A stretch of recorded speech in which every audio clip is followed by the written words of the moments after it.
the Sixers got robbed. I mean, come on. How they get robbed? I thought that was a foul. I thought that was a foul off the rebound. Now basketball. The Maxi, what? That was basketball. They got robbed multiple times in that sequence. That was Madison Square Garden situation. The Knicks at home, and Adam Silver probably was in the stands. That was he got fouled when he got the ball. He's not getting that rebound. They should have called timeout after they made He did. He called it twice, but this is the thing. I'll say this: even when Maxey fell on the ground, because you know how people let us say like, and the Knicks fans like, oh, Nurse faked out the timeout. He had it up and then he took it back down once the ball got inbounded, and he tried it again. But I looked at one of the replays, and literally when Maxey is on the ground with the ball in his hands before Josh Hart knocks it out, you can clearly see Nick Nurse in the background with the tee up for timeout. And that was before Josh Hart, because, Maxey, he fell to the ground. It was like a second or so when he was on the ground before Hart, swiped the ball. Right. You can clearly see Nick Nurse in the background with the timeout. In my mind, I think what they need to do for the NBA is give the coaches a clicker, and I'm not joking, give them a clicker, and at the end of the game, if they want to call a timeout, they can call a timeout, and a horn will sound, the buzzer goes on, and then they signal the timeout. Because what this does inherently is put the onus on three dudes in a stadium of 20,000 people that's standing on their feet, screaming at the top of their lungs, players standing up on the sidelines. It's rockets in there. I don't expect them to see everything, but why, they want to talk about all this AI bullshit. You can't just give a motherfucker a clicker so they can click a button and it's a timeout. Yeah, that or I mean, even if they hit the button right, and let's just say they hit the button, and it just so happened that they hit the button right as Hart swiped the ball out, and the ball is on the ground in the middle of Maxey and Hart. They should have the ability, whenever the coach hits the button, to review the timeout, and because it's synced up with the broadcast, to know when it was called. And if the timeout is called incorrectly and there is no possession, then it should be a jump ball situation. Or if it's possession, it should go to that team. Otherwise, we just sit up here this is goofy to me, especially with all of these DraftKings commercials they got on. If I was a bettor, I would be incensed right now. That's why I don't bet. Yeah, that's not a bad call, but you're extending the game, and I don't think they want to extend the game with a buzzer. I don't think that extends the game. How does that extend the game? Because now they're going to end up replaying every time the buzzer goes off. No, that's not true, Cam.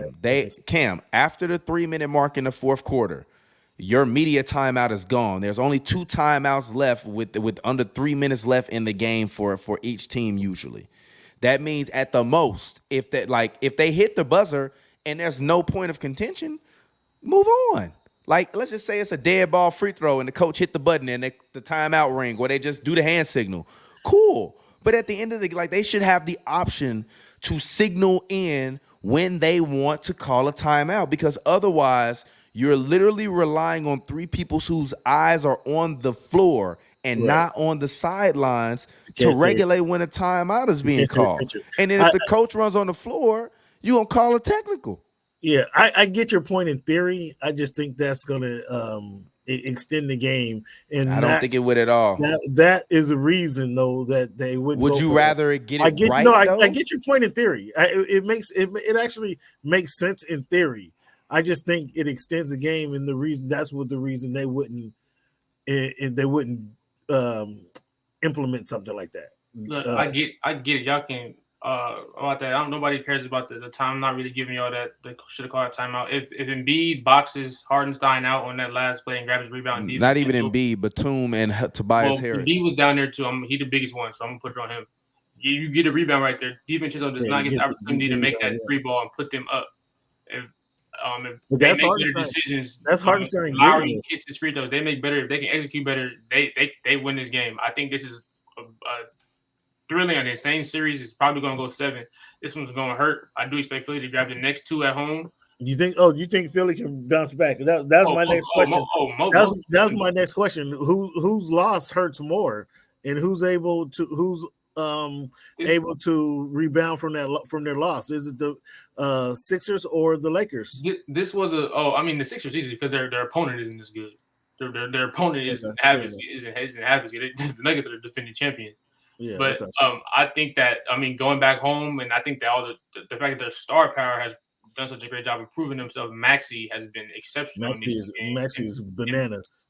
Embiid has been exceptional in these 2 games, and they're heading back home. The fact that they competed the way they did on the road, if we can be completely honest, it seems like the Knicks are winning this series so far right now on role player super shots, and that's one thing we know about the playoffs over the years. What's the one rule with the playoffs over the years?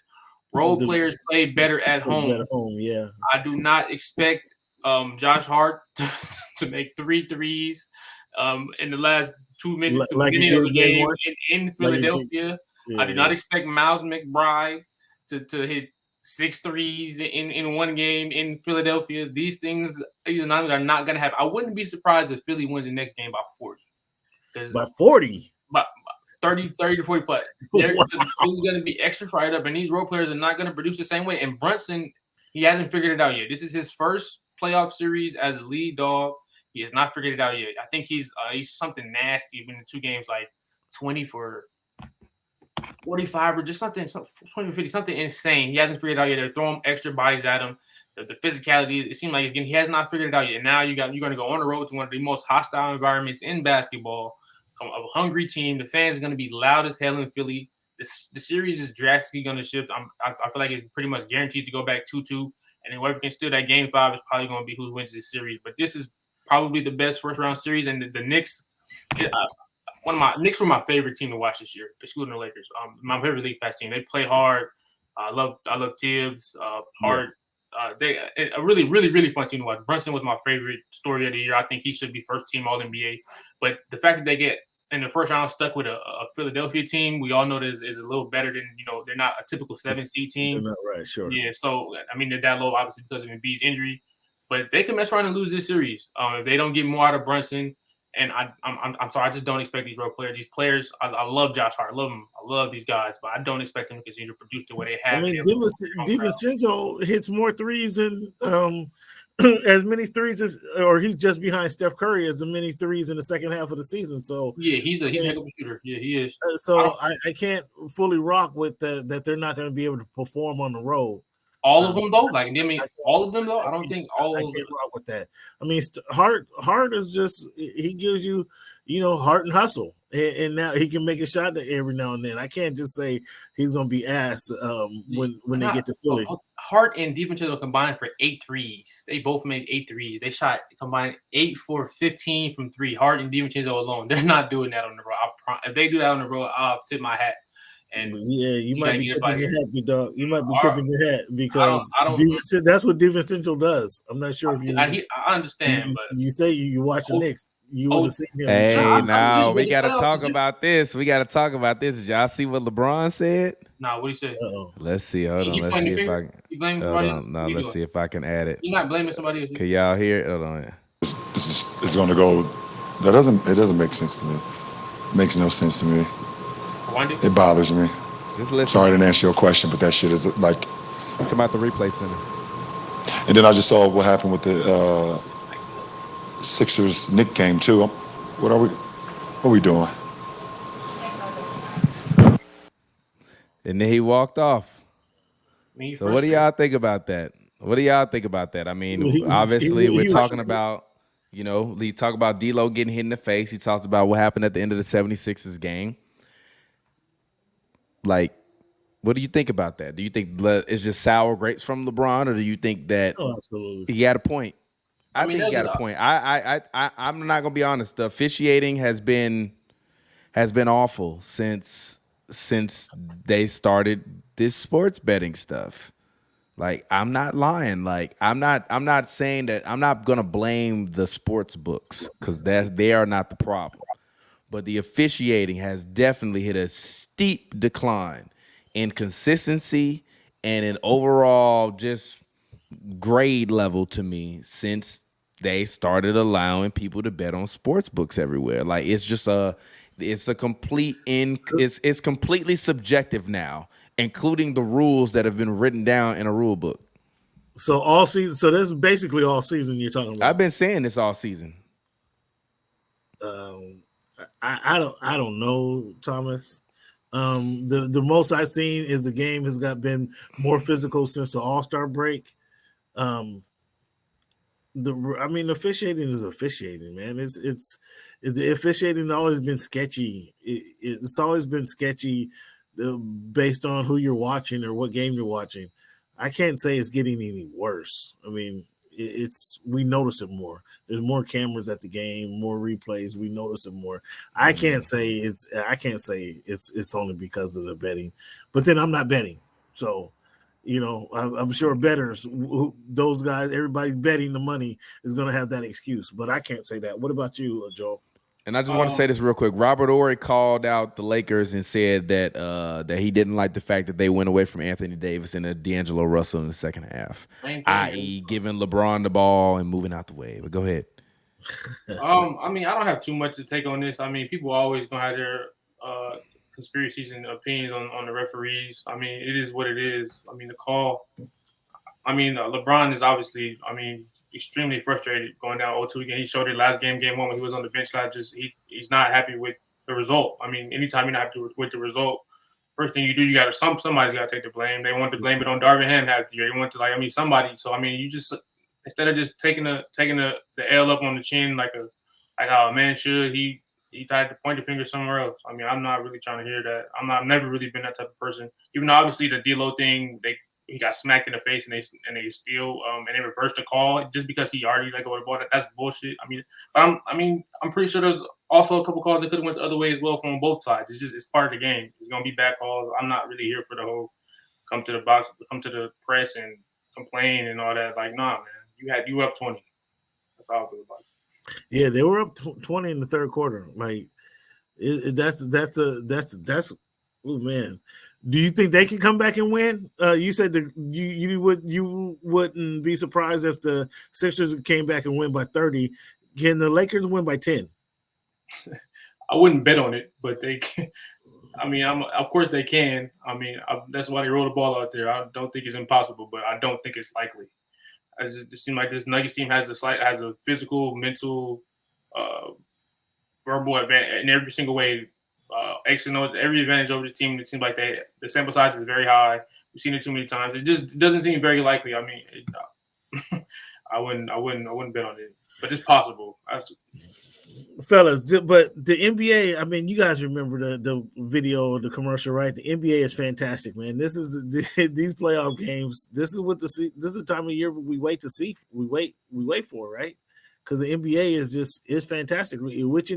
Whichever way you look at it, I'm waiting for my Sonics to come back so I can have a rooting interest. Joel, you guys see the Sonics gear, right? I'm waiting. I see the Sonics gear. I'm waiting for the Sonics to come back, man. Then we can have somebody I can be crying about, Joel. like you come up with excuses every which way. I just told you I'm not an excuses person. I'm not with the whole blaming the referee. Yeah, we know the truth, though, Joe. We know the truth. We know the truth. We know the truth. Okay, what? We know the truth. What other series though? I thought the Clippers and the Mavericks was going to be the best series, just to kind of spin the show off. I'm gonna head out. I thought the Clippers and the Magic and the Mavericks would be the other most entertaining series in the first round. But can the Suns wake up? Can the Suns wake up and make it a series against the Timberwolves? I think so for sure. For sure. That first game, Ant caught fire and he was talking crazy. I don't think guys like the D-Book, the competitiveness in guys like D-Book and Durant and Beal just lay down after something like that. I think Anthony, I think he might have made a big mistake doing all that. This one game, just great game, young man, but it's a long series, and I think he's probably going to end up eating his words heading later in this series. I fully expect him to bounce back, but shout out to them for good dope, executing what they do best. You do good dope. They're not making him regret anything. They're not making Anthony Edwards regret anything. All right, he's a Lamborghini. He's a Lamborghini, and at this point, they are the 2000 and he's a 2024 Lamborghini, and they 2018 Audis at this point. Was All right, Booker 2018? Devin Booker is a 2018. I don't think Devin Booker is better than Anthony Edwards anymore. You don't got to be better than him. He's got enough supporting cast to get some wins. No, he doesn't. They don't have enough defense. They don't have enough defense. They don't have enough rebounding. Jaden McDaniels is making everyone who he guards life a living hell. If Anthony Edwards is going to take it personally and defend every night, which he has been doing, they will be perfectly fine. Mike Conley has been there and has been a steadying force. To me, the last game was a game that if they would have been as terrible as they were last year and previous years and played as dumb as they did before, they would have lost that game and the Suns would have come back. I think what they did was they executed, they played smart, they rebounded, and most of all, they made timely baskets, which is usually a problem for them at the end of the game because the offense gets stagnant. I think Carl Anthony. They thought it was but we back. They thought it was but I said we back. They thought it was but I said we back. But I said we back. I'ma put my wrongs over back on my life.